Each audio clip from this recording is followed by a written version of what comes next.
Assalamualaikum warahmatullahi wabarakatuh. Waalaikumsalam warahmatullahi wabarakatuh. Selamat siang. Siang. Jadi bagaimana kabarnya hari ini? Alhamdulillah baik. Bagaimana perjalanannya menuju ke tempat wawancara tadi? Kalau perjalanan sih agak sedikit macet ya Mbak, tapi alhamdulillah lancar kok. Jadi saya ingin mengucapkan selamat kepada Anda karena telah berhasil melewati proses seleksi berkas. Ya, alhamdulillah, makasih Mbak. Baik, jadi menjadi salah satu kandidat ini sebuah pencapaian tersendiri terhadap Anda, dan kami sangat senang dapat bertemu langsung dengan Anda. Iya. Baik, perkenalkan, nama saya Devi Fakriatunisa, Ya. selaku pewawancara hari ini yang bekerja di bagian HRD di PT Fadel Flick and Buy. Dan dalam sesi ini, tujuan dari wawancara ini adalah untuk mengevaluasi kesesuaian Anda dengan posisi brand manager yang saat ini sedang dibuka di perusahaan kami. Jadi kami mencari seseorang yang memiliki pengalaman yang solid dalam manajemen merek, mampu berpikir kreatif, dan memiliki strategi inovatif untuk meningkatkan visibilitas dan nilai merek perusahaan kami. Jadi dalam proses wawancara ini, Anda akan diberikan pertanyaan yang mencakup pengalaman yang sebelumnya terjadi, baik berupa pengalaman yang membanggakan maupun pengalaman yang sulit, yang dianggap sulit. Jadi proses wawancara ini tuh diperkirakan sekitar kurang lebih 45 menit. Oh ya Mbak.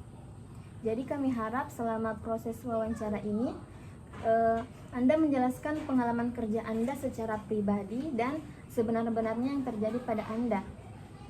Kemudian mohon dijelaskan secara spesifik dan mendetail mengenai apa yang Anda lakukan, pikirkan, katakan, serta yang Anda rasakan ketika pengalaman tersebut terjadi. Jadi pengalaman yang Anda bagikan merupakan pengalaman 3 tahun terakhir. Baik, jadi kami ingin menegaskan bahwa seluruh informasi yang Anda berikan dalam wawancara ini akan kami jaga kerahasiaannya. Data tersebut akan kami gunakan untuk keperluan evaluasi dan seleksi untuk posisi brand manager di PT Fadel Flick and Buy. Kami berkomitmen untuk menghormati dan menjaga privasi setiap kandidat selama proses seleksi ini. Oke, jadi sebelum kita mulai, apakah ada hal yang ingin ditanyakan mengenai posisi yang dilamar atau proses wawancara ini? Saya rasa sudah cukup Bu, bisa dilanjut untuk wawancara berikutnya. Oke, baik. Kemudian saya ingin meminta izin untuk merekam wawancara ini baik dalam bentuk audio ataupun video. Kemudian hal ini itu akan sangat membantu kami dalam meninjau kembali informasi yang Anda sampaikan dan memastikan proses evaluasi yang lebih adil dan akurat. Oke, bisa kita mulai? Ya, boleh Mbak. Oke, baik. Silakan Anda berikan gambaran singkat tentang diri Anda, termasuk latar belakang pendidikan dan bagaimana pendidikan Anda mempersiapkan untuk posisi ini. Jadi sebelumnya saya mau memperkenalkan diri. Nama saya Wulandari, dipanggil Wulan, asal dari Kota Makassar. Untuk pendidikan saya memulai dari SMP di Kabupaten Jeneponto, terus SMA di Kabupaten Jeneponto, dan memulai sarjana S1 pendidikan di Universitas Muhammadiyah Makassar dengan jurusan pendidikan bahasa Inggris. Saya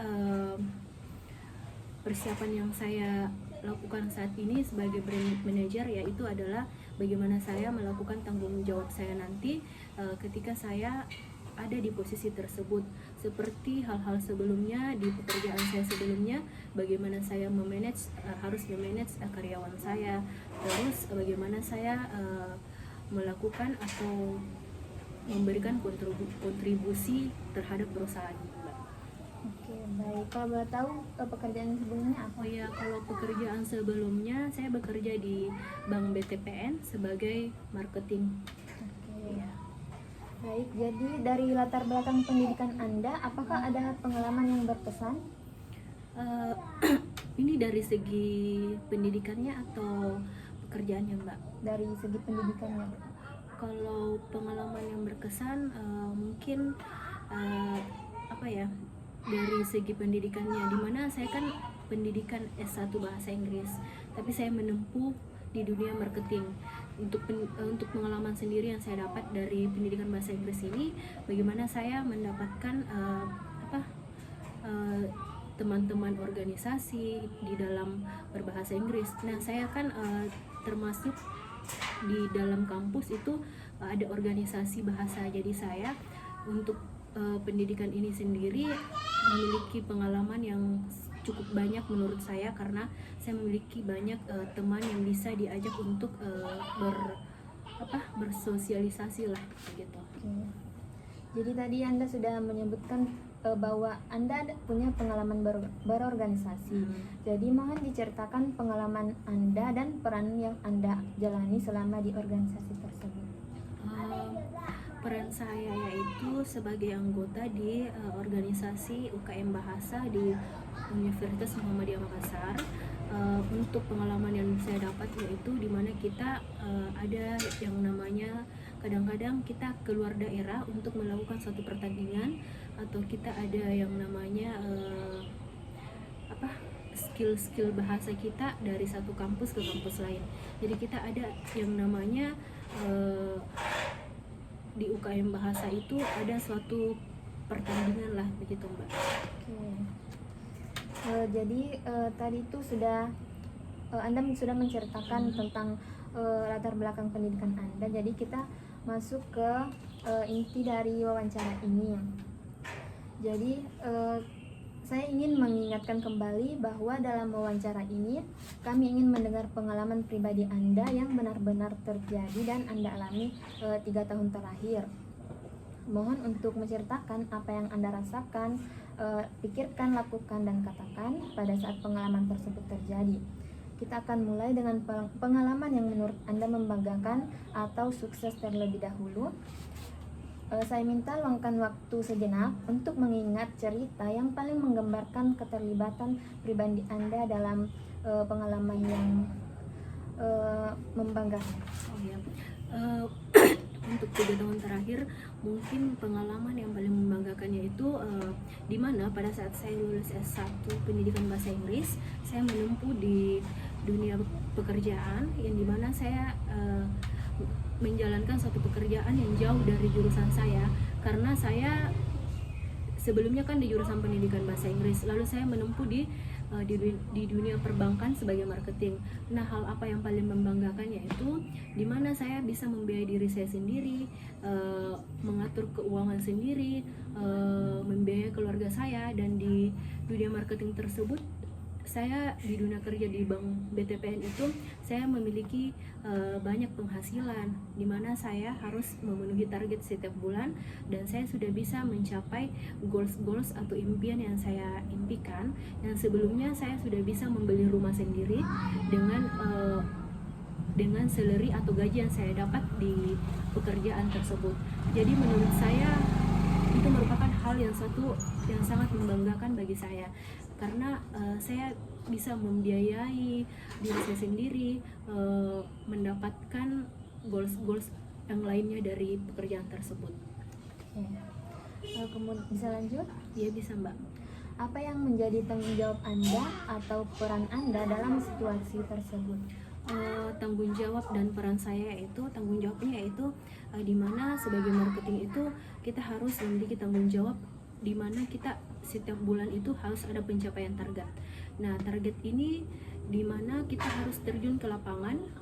Perannya itu menawarkan digital banking kepada nasabah-nasabah atau customer. Nah, lewat itu di dalam per bulannya itu kita harus capai target, dan dimana kita tidak capai target berarti kita tidak bertanggung jawab dalam situasi tersebut atau pekerjaan tersebut. Jadi kita harus tetap capai target dalam per bulannya, gitu, Bu. Oke. Kemudian tindakan apa yang Anda ambil untuk mencapai kesuksesan dalam situasi tersebut? Kalau tindakan di lapangan yang saya lakukan yaitu dimana saya harus belajar percaya diri, bertanggung jawab, karena sebagai marketing kan kita harus percaya diri. Di luar kepercayaan diri kita tidak bisa mencapai hal tersebut. Jadi ya kunci utama dari pekerjaan ini adalah percaya diri. Baik, jadi apa hasil dari tindakan Anda bagi diri Anda maupun orang lain, dan apa yang Anda pelajari dari pengalaman tersebut? Kalau boleh diulang, Mbak? Oke, baik.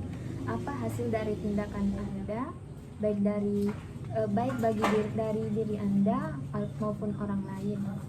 Hasilnya yaitu saya bisa memanage keuangan, saya bisa menghasilkan yang seperti saya bilang tadi, goals lainnya, atau saya bisa memenuhi kebutuhan keluarga saya. Terus yang saya dapatkan yaitu dari pekerjaan ini, saya bisa mengenali lebih banyak orang, karena di mana pekerjaan ini saya harus face to face atau bertemu dengan banyak orang. Nah, lewat ruang lingkup ini saya bisa mengenali banyak orang. Jadi kita lebih kayak memperluas hubungan antar seseorang gitu. Oke, baik. Jadi kita masuk ke tantangan yang menurut Anda sulit. Bisakah Anda menceritakan tentang suatu pengalaman ketika Anda menghadapi tantangan yang sulit? Jadi tantangan yang sulit menurut saya itu dimana mungkin ada rasa di dalam diri kita kalau pekerjaan ini memang sulit. Pekerjaan yang sulit itu yang dimana saya kan ditempatkan di suatu mall ya Mbak untuk pekerjaannya.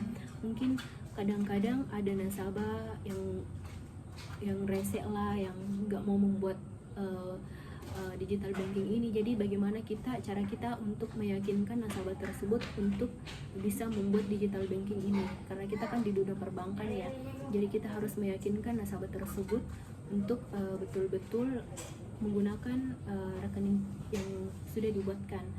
Jadi mungkin kesulitannya itu bagaimana cara kita memberikan kepercayaan kepada nasabah. Oke, baik. Kalau boleh tahu cara memberikan kepercayaannya itu bagaimana? Mungkin satu, saya mengedukasi nasabah apa manfaat dan tujuan pembuatan rekening tersebut dan saya buatkan kepada nasabah. Nah, setelah saya menjelaskan manfaat dan tujuannya, barulah nasabah mau membuat rekening tersebut. Jadi sebelum kita menawarkan atau membuatkan rekening nasabah, kita harus memberikan contoh terlebih dahulu bahwa ada pembuktian. Semisal nasabah melakukan tabungan, jadi ada pembuktian kalau dengan melakukan tabungan di sini itu betul-betul mempunyai manfaat. Oke. Apa yang menjadi tanggung jawab atau peran Anda dalam menghadapi situasi tersebut? Yang menjadi tanggung jawab saya yaitu karena pencapaian target sebagai marketing, pencapaian target yang harus saya capai setiap bulannya. Jadi saya tidak boleh dibawa tidak mencapai target tersebut, karena sebagai tanggung jawab kan harus capai target. Tindakan yang Anda ambil untuk mengatasi tantangan tersebut? Tindakan yang saya ambil yaitu dengan lebih giat lagi dalam bekerja, tanpa melihat pandang bulu lah, menahan rasa malu di lapangan untuk menawari nasabah. Jadi untuk kepercayaan dirinya itu lebih ditingkatkan lagi sih Mbak. Oke. Jadi apa hasil yang Anda dapat setelah melewati pengalaman atau tantangan tersebut? Hasil yang saya dapat yaitu saya bisa capai target setiap bulan. Jadi saya bisa diperpanjangan kontrak setiap bulan di dalam pekerjaan tersebut. Terus ya seperti tadi, saya memiliki banyak teman, karena hubungan antar nasabah dan marketing itu bisa lebih luas lagi. Jadi apa yang Anda pelajari dari situasi itu? Yang saya pelajari yaitu bahwa dalam dunia pekerjaan itu yang paling diutamakan yaitu tanggung jawab dan percaya diri, dimana keduanya harus memang saling seimbang, karena tanpa percaya diri kita mungkin tidak bisa untuk mencapai target-target yang diberikan oleh atasan kita. Dari pertanyaan tadi tuh, apakah ada yang ingin Anda tambahkan? Kalau menurut saya Mbak, sudah tidak ada sih, sudah cukup. Oke, terima kasih. Terima kasih atas waktu dan Iya. kesediaan Anda untuk mengikuti sesi wawancara pada hari ini. Saya sangat menghargai keterbukaan Anda dalam berbagi pengalaman dan wawasan terkait brand manager ini. Saya telah memperoleh banyak informasi berharga tentang pengalaman, strategi, dan visi Anda. Kami akan mempertimbangkan setiap jawaban yang Anda berikan dengan seksama dalam proses seleksi untuk posisi brand manager ini. Nah, sebelum kita mengakhiri ini, masih adakah yang ingin ditanyakan kepada saya? Saya rasa sudah cukup Mbak. Oke, baik. Sekali lagi terima kasih atas partisipasi Anda dalam proses wawancara ini. Kami akan menghubungi Anda kembali dalam beberapa waktu ke depan untuk memberitahu hasil dari proses seleksi ini. Semoga sukses dalam proses seleksi ini Terima kasih Mbak. dan dalam setiap upaya yang Anda lakukan ke depannya. Oke, terima kasih dan semoga hari Anda menyenangkan. Amin. Wassalamualaikum warahmatullahi wabarakatuh. Waalaikumsalam warahmatullahi wabarakatuh.